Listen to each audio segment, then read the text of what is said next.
So this is 10 of the biggest regrets landlord and investors have when investing in property in the UK.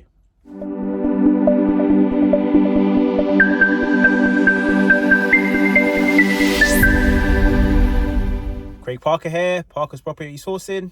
Just coming at you with another video today as I'm sitting in my car, and I was just thinking to myself, when I was going to my networking events,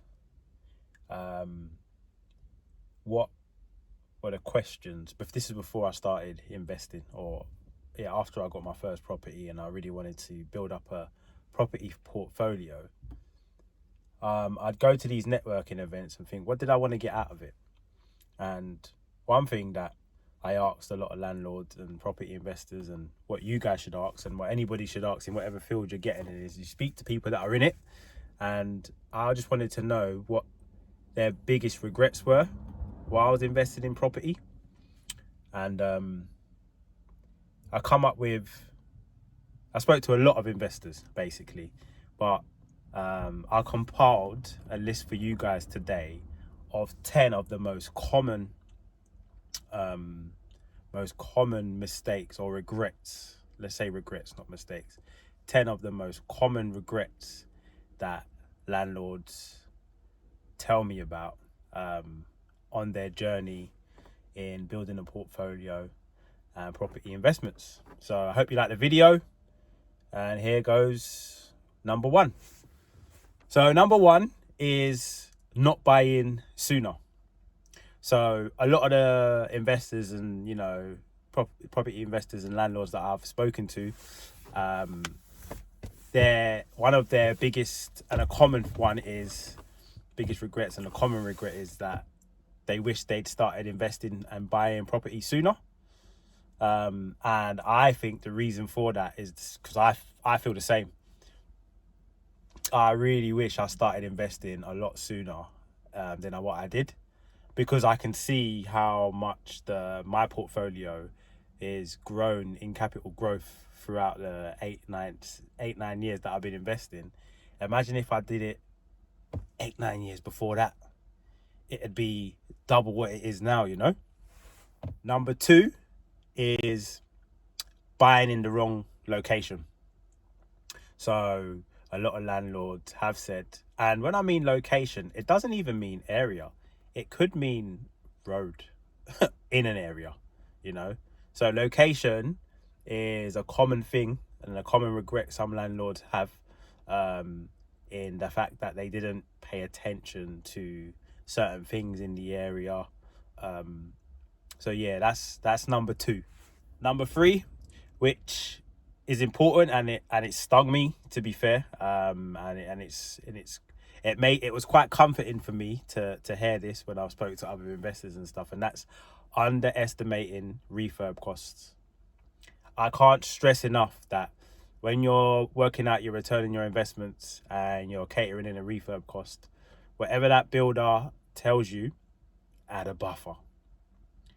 Whatever that buffer may be, it could even be 2, maybe 3 grand if need to be, but add the buffer. And if you don't go into the buffer when you're doing your refurb, then it's a win-win. But honestly, refurb costs, if you underestimate that, it can knock all your profits out of the park. So number 3 is refurb costs. Number 4 is poor or no tenant screening. So some of the old school investors, old school landlords that I've met, would, just rent out the property, put the ad in. I've heard a funny story. One of the landlords said he just put his ad for his property in a sweet shop. Back in the day, we're talking years ago, but he put it in a sweet shop. And then obviously his phone was ringing, people was, and then the person that was willing to pay the most, he put them in. But it took him like a year to get them out because they weren't paying. So poor or no screening is another common mistake or common regret that, landlords have. Luckily for me, I've never ever posted my property in a sweet shop on a postcard. But that was a way of advertising back in the day, I guess. All of mine are done through an estate agent, and I go through the right channels. But a lot of the old school landlords didn't. So, that's another one to look out for. Number 5, it's my most favourite one, and it's something that I take strongly before looking at any property, is not running the numbers properly. So not working out your return on your investment. It's another common regret a lot of landlords have, that they didn't crunch their numbers properly. Formulas, not feelings. It's very, very important. Formulas, not feelings. Number 6, and this one got me thinking a little bit, especially when I was starting out to build my portfolio, and it still has me thinking today, to be fair. And a lot of them say they ignored cash flow over capital growth. And it kind of ties in with, not running your numbers, I guess. But a lot of landlords have said, they've bought a property in, let's say, London, central London, and, the mortgage is high. The rent is, the rent is what the rent is in the area. But obviously with a high mortgage, your rent can't always compensate for that. But there was buying for more capital growth.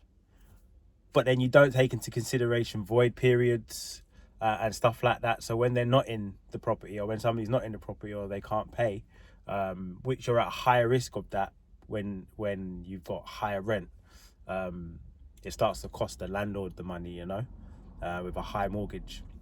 And yes, they're making money on their capital growth, but they can't sell it tomorrow. Do you know what I mean? That's a process.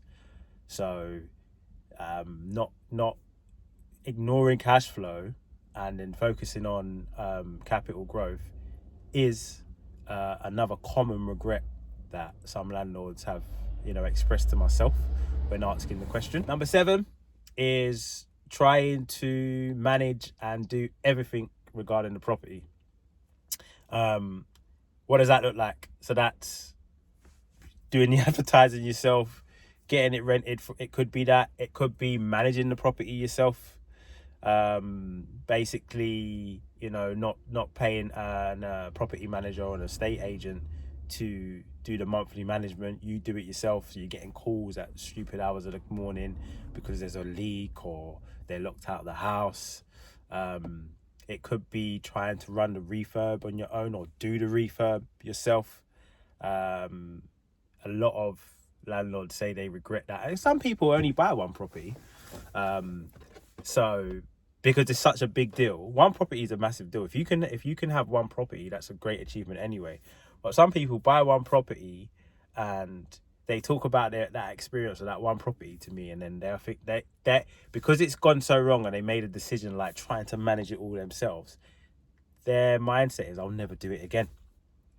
My advice on that one is, I would always have a property manager or an estate agent manage my property. I need it to be as passive as possible, to be honest. I don't want getting any phone calls. I don't want to know about nothing.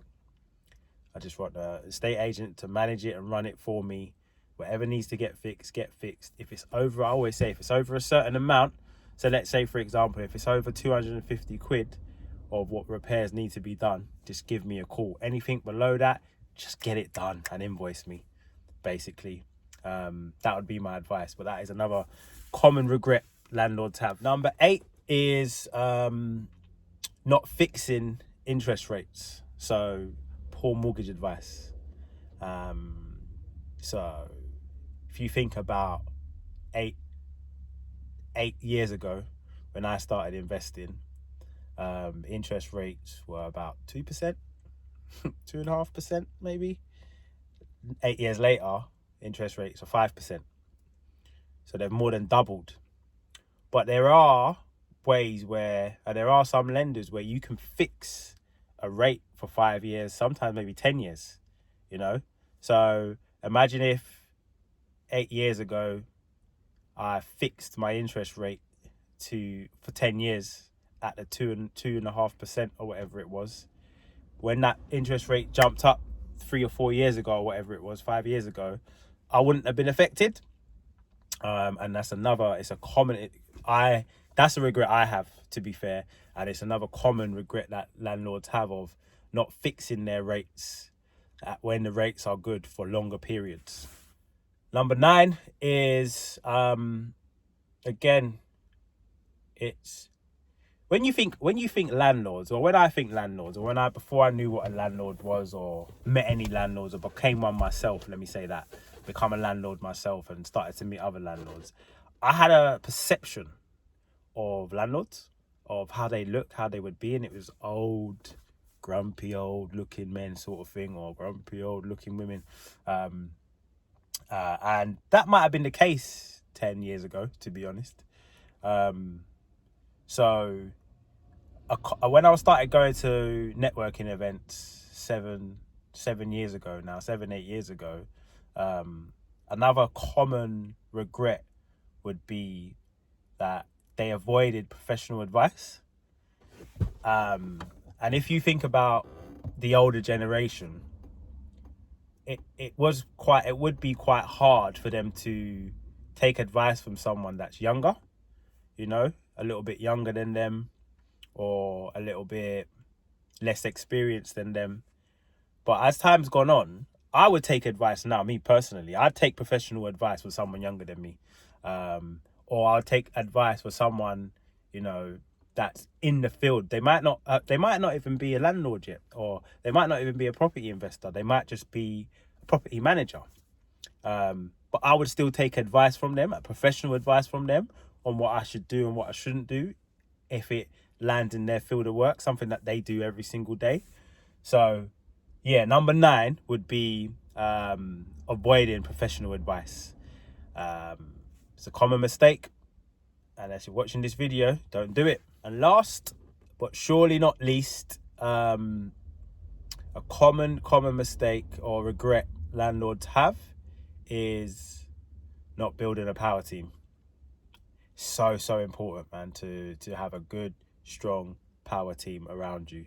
And what I mean by power team is a solicitor, surveyor that you can pick up the phone to, first name basis, talk to them, ask them questions, be open with them, they could be open with you.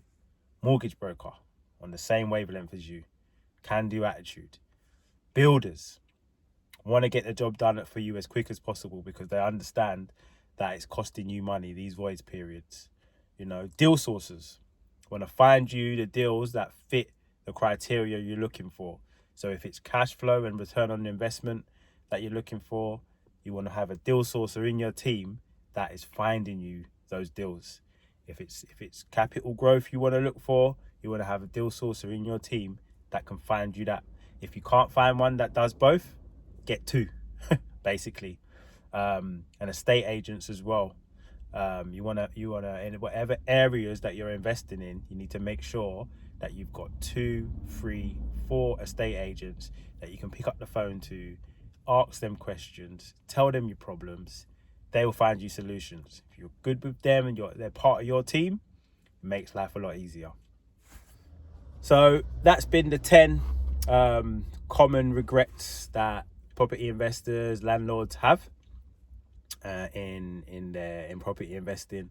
And I think what's interesting to me in those 10 points is that there's 2 things really that to think of, and that is, 1, not being prepared.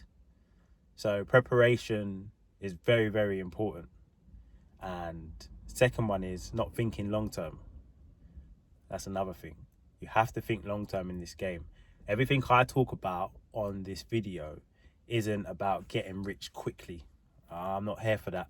I'd like to get rich quickly myself, but I'm talking about my actual experience. I'm being 100% transparent.